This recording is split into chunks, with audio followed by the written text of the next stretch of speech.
Hey guys, and welcome once again to the Profit Incentive. And as the marketing will make readily evident, this episode is going to be quite a bit different than any of the others we've done before. First off, there's no guest. It's just me. Secondly, we're going to sort of lose a bit of the kumbaya element that has been pervasive throughout the episodes thus far. The sort of... one could even argue toxic positivity that has been inherent in my energy.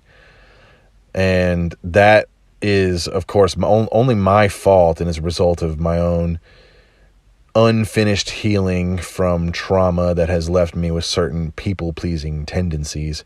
But the point of this episode is to sort of remedy those things, and you can perhaps consider this a bit of a journal entry.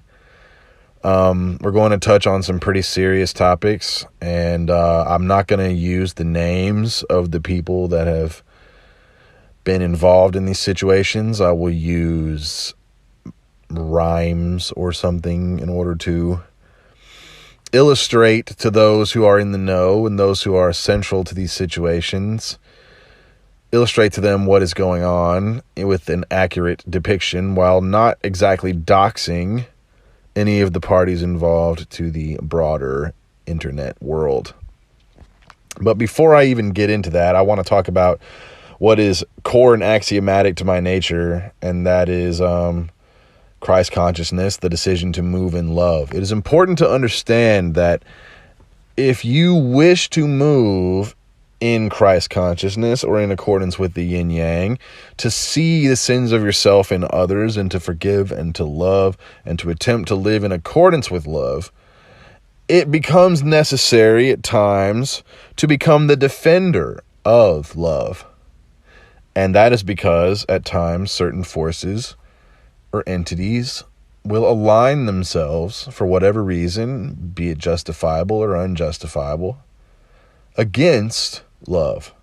And in order to be an agent that moves reality and manifests reality in a manner adhering to pure love, it becomes a question of, do you or do you not want to be its defender also? And I just happen to answer that question as yes. And so today, I will attempt to speak only as an agent of truth and of love. And while I submit that this will probably upset people and will potentially sour connections that make up a network that I value more than my own life itself at times, it is important for me to only move in truth and to not remain silent.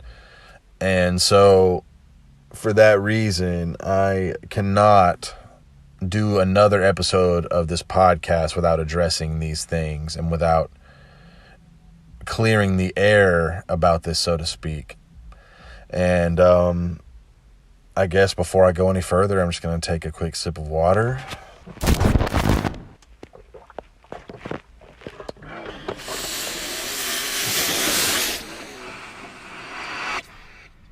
I have my suspicions.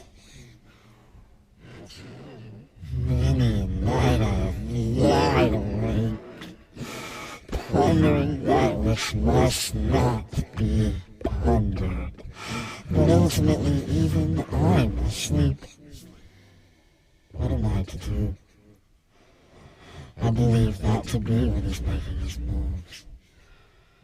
No sleeping, must not sleep, must not sleep. Another box.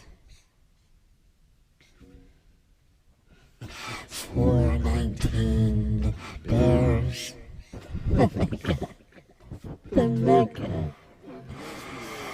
The forbidden ground itself, whose fruits we have been forbade for so long, and he gets to reap the reward.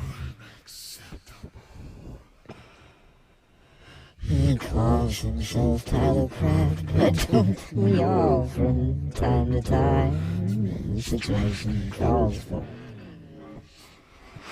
I feel my power slipping, I'm no fool.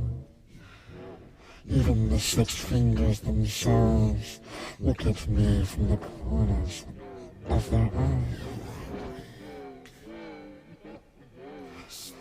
419 that bears on Fairfield. I suppose perhaps it was inevitable he would find a way to weasel himself before an audience and expose us all to the light. The flood will take us all. The flood will take us all. The flood will take us all. The flood will take us all. The flood will take us all.